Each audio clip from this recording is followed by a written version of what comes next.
Vamos ver esses 6, tentar ver os 6, e isso é o corpo da mensagem. Primeiro ele fala, tem que deixar esse ensino do Velho Testamento de arrependimento dos pecados e fé em Deus. Deixa eu explicar o que ele está dizendo. Ele está falando o seguinte: no Velho Testamento, a doutrina da salvação, da nossa salvação, ela era bem elementar e básica. Ezequiel 18:20 fala, a alma que pecar, essa morrerá. O pecado conduz à morte, então arrependa-se e volte-se para Deus, creia em Deus.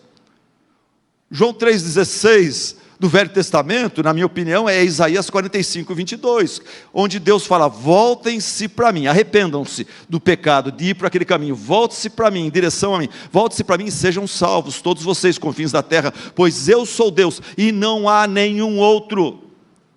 Esse era o ensinamento básico e simples do Evangelho no Velho Testamento, mas no Novo Testamento, a gente tem detalhadamente o papel de Deus Pai, Deus Filho e Deus Espírito Santo em nossa salvação.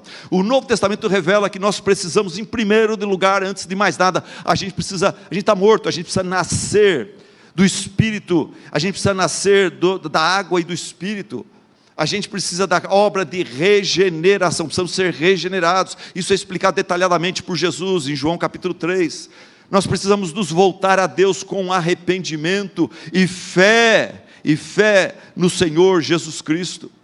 Atos 20:22, Paulo pregava que nós, pecadores, querem ser salvos, eles têm que se arrepender diante de Deus, por serem rebeldes e desobedientes, quanto ao seu governo, quanto ao seu direcionamento, à sua autoridade, e aceitar o mediador que Ele propôs para nós, que é Jesus Cristo. Temos que crer na obra perfeita de Cristo no Calvário, e na sepultura vazia.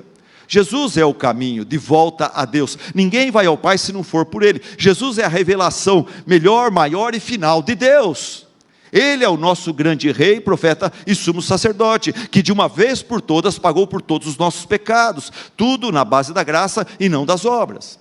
Eles precisavam deixar as doutrinas rudimentares para crescer na graça e no conhecimento de quem? Do Senhor Jesus. Ok. Eles precisavam deixar também os ensinamentos rudimentares acerca do Messias, sobre batismos. Você viu que a palavra ali é batismos? Ele fala, deixemos o fundamento do arrependimento, da fé em Deus, e deixemos o fundamento da instrução a respeito de batismos. Irmãos, aqui não está falando sobre o batismo cristão do Novo Testamento, não. A verdade, a palavra que melhor seria traduzida por abluções, lavagens, lavações, purificações cerimoniais. Em Hebreus 9:10, essa mesma palavra é traduzida do jeito mais correto, que é diversas cerimônias de purificação prescritas pela lei do Antigo Testamento. Temos que deixar essas diversas cerimônias de purificação. Havia no judaísmo muitas cerimônias de lavagem de objetos e pessoas. Se você fosse visitar um judeu temente a Deus, antes de entrar na casa dele, tinha lá uma bacia, um lugar para você lavar as mãos, como prescrito na lei. E todas essas lavagens de objetos e de pessoas, elas apontavam para o batismo cristão, que testifica da purificação perfeita e definitiva que só Jesus pode fazer. Em Ezequiel 36:25, Deus prometeu, aspergirei água pura sobre vocês, e vocês ficarão puros, e eu os purificarei de todas as suas impurezas interiores, de todos os seus ídolos do coração. Por isso o autor de Hebreus está falando, chega dessas purificações exteriores, celebrem a purificação interior definitiva que só Jesus pode operar. É isso que ele está falando. Vocês estão focados demais no Velho Testamento, chega de Velho Testamento. Eu sei que vocês são judeus, nasceram nisso, mas agora é a hora de olhar para Cristo. E eu estou vendo alguns irmãos que estão sonolentos aqui, vamos ajudá-los. Você está ligado? Não vou olhar para a pessoa não sentir envergonhar. Mas eu, como bom professor, não posso deixar um aluno meu perder alimento espiritual, né? Acorde, meu irmão, vamos lá. Tem tudo a ver com a mensagem de hoje.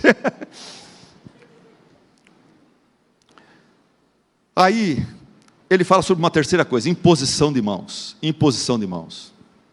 Vamos deixar esse negócio de imposição de mãos. No Velho Testamento, essa prática era usada no comissionamento de pessoas para funções públicas. E, por exemplo, Josué teve as mãos de Moisés impostas sobre ele, quando Moisés passava o cajado para Josué. Deuteronômio 34, 9. Mas, esse negócio de imposição de mãos era especialmente usado como parte do ritual sacrificial. E eu creio que é sobre isso que o autor de Hebreus está falando aqui. Em Levítico capítulo 1, versículo 4, diz assim: quando um judeu pecava contra Deus, sentia o peso dos seus pecados, ficava arrependido, o que ele fazia? Ele se matava porque o salário do pecado é a morte? Não. Ele cria no evangelho, no proto-evangelho, que Deus anunciou lá em Gênesis 3,15, e o que ele fazia? Instruído por Moisés e pela lei, a pessoa, o pecador arrependido, ele pegava um animal dele mais bonito que ele tinha, uma ovelhinha que fosse, e ele trazia pelo sacrifício ao templo, pelo seu pecado. E diante do sacerdote, ele confessava o seu pecado, colocava a mão sobre a cabeça do animal, e quando ele fazia isso, ele estava identificando-se com aquele que iria morrer por causa dos seus pecados. Essa era uma forma drástica e radical de Deus mostrar para você: quando você peca, alguém morre. Se não é você que morre, alguém vai morrer por causa do seu pecado. Quando um marido peca, a família morre. Quando uma mulher peca, o casamento morre, os filhos morrem, alguém morre. Quando um sócio peca, o outro sócio morre. Quando alguém no time peca e se torna estrelinha do time, quem joga futebol de salão, futebol, vôlei, o que for aí, quando tem alguém lá que se acha o melhor, ele mata o time, com o seu pecado, com o seu orgulho, ele não joga mais para o time, ele joga para ele mata. Pecado sempre mata. Mata a amizade, mata o negócio, mata o casamento, mata a criação do filho. Quando você peca, então desde o Antigo Testamento Deus ensina: quando eu peco, alguém tem que morrer, porque o salário do pecado é a morte. Então o penitente ia ao templo, confessava seu pecado, colocava a mão sobre aquela ovelhinha, coitada, inocente, colocava a mão sobre ela, e ela era morta. Ela era sacrificada em seu lugar. E o autor sagrado está falando: para com esse negócio de imposição de mãos. Pela fé, para de pôr a mão sobre um animal e identificar-se com ele por causa do seu pecado.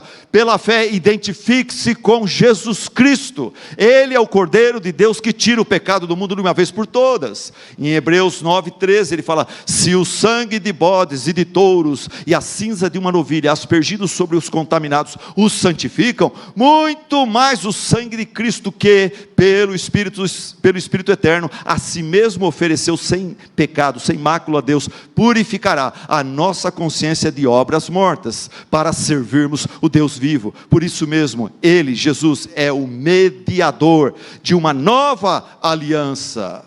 E assim o Espírito Santo está falando para essas pessoas: deixem o Velho Testamento, deixem a antiga aliança, abracem a nova aliança. Ela é completa, ela é perfeita.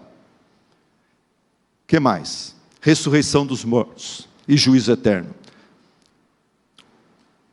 É a quinta e a sexta exemplo que o autor dá de ensinos rudimentares acerca do Messias. Ressurreição dos mortos e juízo eterno. Os judeus, eles criam na ressurreição dos mortos.